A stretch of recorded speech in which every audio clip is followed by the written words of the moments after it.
திருச்சிற்றம்பலம். சிவபூஜை செய்வது ஆன்மார்த்த பூஜையில் இருக்கக்கூடிய சில சந்தேகங்களை பற்றி சில கேள்விகளை முத்துக்குமார் ஐயா அவர்கள் நம்மிடத்தில் கேட்கிறார்கள். அதற்குரிய பதில்களை இந்த வீடியோவில் பார்க்கலாம். பீஜ மந்திரம்ன்றது நம்ம இப்போ யூஸ் பண்ண தேவையில்லை. நம்மளுக்கு இப்போ உபதேசம் பண்ணும்போது பீஜ மந்திரம் இல்லாமல் தான் உபதேசம் பண்ணுறாங்க. அதனால் நம்ம அந்த ஒவ்வொரு கிரியில் இருக்க வர மந்திரமும் பீஜ மந்திரம் வச்சு பண்ணணுமா இல்லை வைக்கணும்? கண்டிப்பாக பீஜ மந்திரம் வச்சு தான் நம்ம பண்ணணும். சிவபூஜை மந்திர விஷயம் கொடுக்கும்போது அதில் பீஜாட்சரங்களோட சேர்த்து தான் சொல்லியிருப்பாங்க. பீஜாட்சரம் எதற்காகன்னா அது ஆகர்ஷணம் பண்ணும், சக்தியை இழுக்கிறதுக்காக கொடுக்கப்படுவது. அதனால் தீட்சையிலே 2 வகை இருக்குது, நிர்பீஜம் சபீஷம்னு. அதில் ஓதி உணர்ந்து நல் ஒழுக்க நெறி இழுக்கா உத்தமருக்கு செய்வது சபீஷம்னு சொல்லப்பட்டிருக்கு. அதனால் பீஜாட்சரத்தோடு கூடிய வழிபாட்டை தான் நம்ம செய்யணும். அதை செய்து சொல்ல வேண்டும். நம்முடைய மூல மந்திரத்துலேயும் பீஜாட்சரம் இருக்கும், அதோடு சேர்ந்து நம்ம செய்யணும். நம்மளுக்கு உபதேசம் பீஜ மந்திரம் இல்லாமல் தான் உபதேசம் பண்ணினா இல்லை, பீஜ மந்திரத்தோடு தான் பண்ணியிருப்பாங்க உபதேசம் இல்லையா? நீங்கள் சரி, அதில் அவங்களுடைய முறை எப்படி இருக்குது போல் இருக்குது. ஆனால் பொதுவாக பீஜாட்சரத்தோடு கூடிய அது உங்களுக்கு அப்படி இருக்குது. இல்லைனாக்கா உங்களுக்கு நிர்பீச தீட்சை ஆயிருக்குன்னு நம்ம அதை கொள்ள வேண்டும்.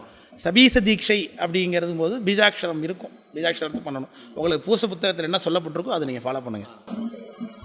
இந்த பன்னீர் இலைன்னு சொல்கிறீங்க, அது என்ன இல்லை ஆக்சுவலாக இந்த அது என்னன்னு சொல்லி ஏன்னா நிறைய ஊரில் புரிய மாட்டேங்குது.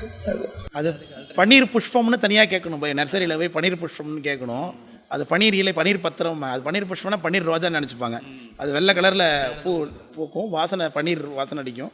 இங்கேயே நம்முடைய மடத்தில் வாசலில் வச்சுருக்கிறாங்க. நீங்கள் ஒரு ஃபோட்டோ எடுத்துங்க, அதை போய் ஃபோட்டோ எடுத்து பார்த்து அதை நீங்கள் காமிக்கலாம். இப்போ ஆல்டர்னேட்டாக நம்ம பூவோ இல்லை இந்த லெமன் இலை பத்திரங்கள் நிறைய நமக்கு சொல்லப்பட்டிருக்கு. நிறைய பத்திரங்களில் பஞ்சவில்வம்னு சொல்லப்பட்டிருக்கு. பஞ்சவில்வத்தில் நொச்சி, கிழுவை, இது எல்லாமே நமக்கு பஞ்ச பத்திரங்களில் சொல்லப்பட்டிருக்கு. அது பயன்படுத்தலாம், வில்வத்தை பயன்படுத்தலாம். பன்னீர் இலை இல்லைன்னா அதுக்காக ஆல்டர்னேட் இல்லைன்னு இல்லை, புஷ்பத்தோட பயன்படுத்த எது இருக்கோ அதை கொண்டு நம்ம பயன்படுத்தலாம். அடுத்து இப்போ நம்ம திரவியன்றது இப்போ நம்ம ஸ்பெஷல் நாளில் நிறையா திரவியம் யூஸ் பண்ணலாம். சாதாரண நாளில் இப்போ இந்த திரவிய பொடி, மஞ்சள் பொடி இது மட்டும் பண்ணிட்டு ஸ்பெஷல் நாளில் நம்ம நிறையா யூஸ் பண்ணிக்கலாம். ஆமாம், நம்ம விருப்பத்துக்கு அடிப்படையில் அபிஷேகத்தில் பொதுவாக சிவபூசையில் பால் என்பது தவிர்க்க முடியாத ஒன்று சொல்லப்படுகிறது. அபிஷேகம் கண்டிப்பாக உடையவராக இருந்தால் பால் அபிஷேகம் கண்டிப்பாக பண்ணணும். அது இல்லாத பட்சத்தில் நம்ம ஏதோ ஒரு திரவியமாவது கொண்டு பண்ணணும். வசதி இருக்கும்போது எல்லா திரவியங்களும் கொண்டு பண்ணணும். நம்ம ஒடுக்கக்கூடாது, குறைக்கக்கூடாது. அதை இல்லாத பொழுது இருப்பதை கொண்டு அது செய்யணும் அப்படிங்கிறது தான். நம்ம சூரிய பூஜை பண்ணும்போது அதில் நம்ம சகலீகரணம் சூரிய சகலீகரணம் நம்ம புக்கில் கொடுக்குறாங்க. நம்ம பஞ்சபிரம சனகாதி மந்திரம் வச்சு ஒரு சகலீகரணம் அதில் எது இல்லை, சூரிய பூஜை பண்ணும்போது சூரிய சகலீகரணம் தான் செய்யணும். சூரியனுக்காக அங்க மந்திரம் கொடுத்துருப்பாங்க, அர்க்காய சிரசேனம அப்படின்னு கொடுத்துருப்பாங்க. அந்த மந்திரங்களை கொண்டு அந்த மந்திரங்களை கொண்டு கரணியாசம் அங்கனியாசம் செய்யணும். அது சூரிய பூஜையில் மட்டும்தான் பயன்படுத்தணும். அது சூரிய சகலீகரணம்னு பேர். நம்ம சிவ பூஜைக்கு வந்துட்டோம்னா பஞ்சபிரம சடங்காதியால் செய்யணும். இப்போ அந்த சூரிய தகடு ஒன்று அந்த ஒரு இமேஜ் மாதிரி அது இப்போ எங்கே கிடைக்கும்? இல்லை நம்ம பத்திரத்தை வச்சு அது இல்லாமல் நம்ம அது தகடு இல்லாமலும் பண்ணலாம். தகடு பாத்திர கடைகளில் கிடைக்கும். இங்கேயே நம்முடைய எல்லா பாத்திர கடைகளிலுமே இருக்கும். இல்லைன்னா சென்னையில் கந்தக்கோட்டம் பக்கத்தில் பாரிஸில் நிறைய பாத்திர கடைகள் இருக்குது. சிவபூஜை அந்த இடத்துல நம்ம இப்போ சூரிய தகடு கேட்டால் தருவாங்க. இப்போ நம்ம இந்த அர்க்கிய மாசம்னா தனித்தனியாக வருது, அர்க்கிய மாசம்னா பாத்தியம் சுவா 3 சேர்த்து ஒன்றா. அது பொதுவாக அர்க்கியம் தனியாக, ஆசமணியம் தனியாக, பாத்தியம் தனியாக வைப்பது தான் மரபு. 3 கிண்ணம் வைக்கிறதுன்னு மரபு இருக்குது. ஆனால் நம்ம சிவபூசையில் நிறைய இடம் பத்தாது அப்படிங்கிறதுக்காக அதெல்லாம் சுருக்கி விசேஷ அர்க்கியம்னு நம்ம மாற்றிக்கிறோம். அதை விசேஷ அர்க்கியத்தை வச்சு அதுலேயே அர்க்கியம், ஆசமணியம், பாத்தியம் சுவாகா என்று சேர்த்து கொடுத்துக்கலாம். அப்புறம் நம்ம அந்த புத்தகத்தில் நிறைய முத்திரைகள் கொடுத்துருக்காங்க. அது நம்ம அந்த பூஜை வீடியோவில் அது ஆக்சுவலாக கிளியராக இல்லை, அதை எப்படி நம்ம பண்ணணுமா இல்லை? அப்போ முத்திரைகள் கண்டிப்பாக செய்யணும். முத்திரைகள்ங்கிறது மொத்தம் நிறைய சொல்லப்பட்டிருக்கும்.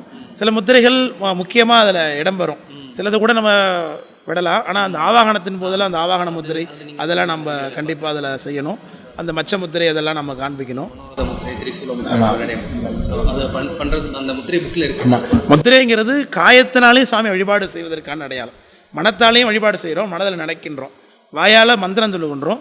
காயத்தால் இந்த உடம்பும் பூசையில் பயன்படுறதுக்கு ஏற்ப முத்திரைகள் காயத்தாலையும் உடம்பாலையும் காண்பிப்பது இந்த முத்திரைகள் சொல்லுவோம்.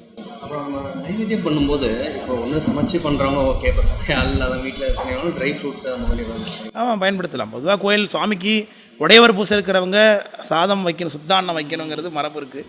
ஆனால் நம்ம எல்லா சூழலும் நம்மளால் முடியாது.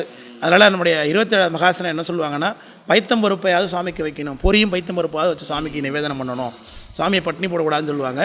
அப்படி இல்லாத சூழலில் நம்ம பழங்களையாவது சுவாமிக்கு நிவேதனம் பண்ணணும். மேக்ஸிமம் சாதம் வைக்கிறதுக்கு முயற்சி பண்ணணும். முயற்சி இல்லாத போது பிரச்சனை இல்லை, முயற்சி பண்ணணும். இல்லை ஊற வச்சு பைத்தியம் பருப்பு பண்ணலாம். ஊற வைக்காத பைத்தியம் பருப்பு கூட பண்ணலாம். இந்த சிவகம் பாவனைன்னு ஒன்று ஒரு ஸ்டெப், அதில் வந்து நம்மளே சிவமாக பாவிச்சிடணும். எனக்கு ஒரு ஐடியா இல்லை.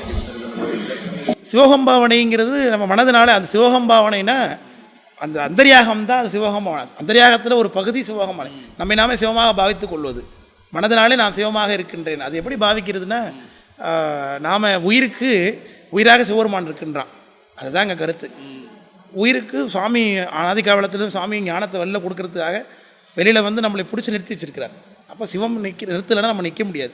அப்போ சிவத்தால் தான் நான் இருந்து கொண்டிருக்கின்றேன் என்று பாவிப்பது அதுதான் சிவகம்பாவனை. அப்போ இந்த சத்யசிவாதி சப்தகுரு பூஜை பண்ணுறோம். அது வந்து இப்போ நம்ம அந்த 7 பேரும் நம்மளுக்கு ஆக்சுவலாக குருகள் மாதிரி. ஆமாம், 7 பேரும் குருநாதர்கள் தான். சதாசிவர், அனந்தர், ஸ்ரீகண்டர், திருமால், பிரம்மா, அம்பிகா குரு, ஸ்கந்தகுரு, பிரம்மகுரு எல்லாருமே குருநாதர் தான். எல்லாருக்குமே சுவாமி இவங்கெல்லாம் நவாகமம் அவர்களுக்கெல்லாம் கொடுக்கப்பட்டிருக்காக அப்பையிலேருந்து திருமந்தத்திலே சொல்லப்பட்டிருக்கு. திராசன பூஜைங்கிறது அது வந்து நம்ம அந்த சாமியோட ஆசனத்துக்கு பண்ணுறோம், இல்லை சாமி ஆசனத்துக்கு பண்ணுறோம். ஆசனத்துக்கு சுவாமி வர்றதுக்கு முன்னாடியே அதை பண்ணிடணும். சிராசன பூஜைங்கிறது சிவபூசையில் சுவாமியை அபிஷேகம் பண்ணி, அதாவது சிவபூசையில் லிங்க சுத்தி என்று தான் பெயர். லிங்க சுத்தி பண்ணிவிட்டு, ஏன்னா இப்போ சுத்த பூஜை செய்கிறவர்களுக்கு அது ஆவாகனம் பண்ணிட்டு தான் அபிஷேகம். சிவபூசையில் அபிஷேகம்லாம் முடிச்சுட்டு தான் சுவாமி ஆவாகனமே பண்ணுவோம். அப்போ வேதிகளை சுவாமி எடுத்து வச்சு நிர்மால்யம் கலைஞ்சி லிங்க சுத்தி பண்ணி சுவாமியை பீடத்தில் பூஜா வேதிகளை எடுத்துட்டு அப்புறம் ஸ்திராசன பூஜை, ஆசனத்துக்கு ஸ்திர ஆசனம்னு அதுக்கு ஆசனத்தை நிலைப்படுத்தி பூஜை பண்ணுறது என்று பொருள். அதுக்கப்புறம் தான் நம்ம அந்த ஆசனம் மூலமாக அதுக்கு பிறகு தான் ஆவாகனமே.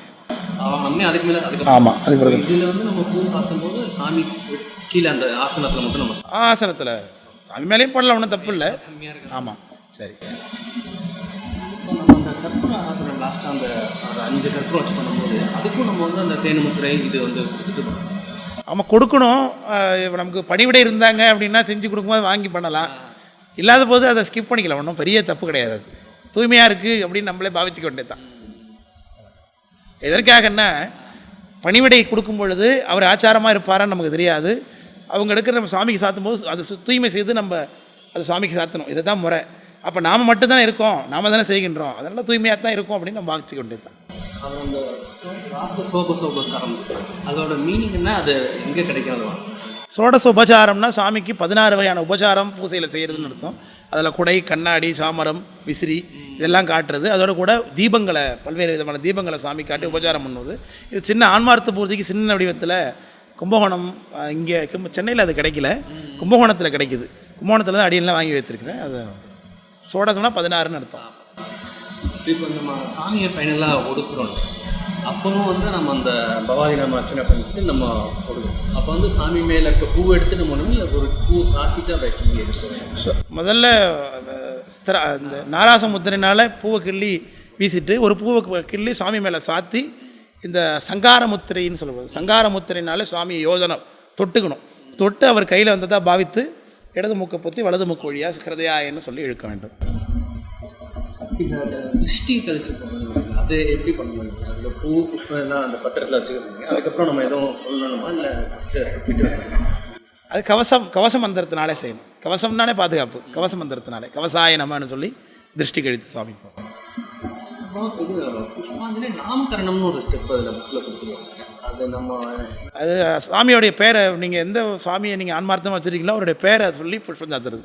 இப்போ அடியேன்னா சிவகாமசுந்தரி சமேத அனந்தாண்டன் ராஜராஜமூர்த்தி நம்மன்னு சொல்லி புஷ்பம் சாத்துறது வழக்கம். அதுமாதிரி அவருடைய ஆன்மார்த்த மூர்த்தி அதில் இருக்கிறதா வச்சு சுவாமியோட பேரை அது நாமகரணம்னு சொல்கிறது.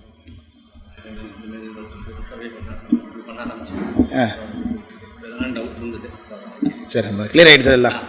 சரி, சந்தோஷம்.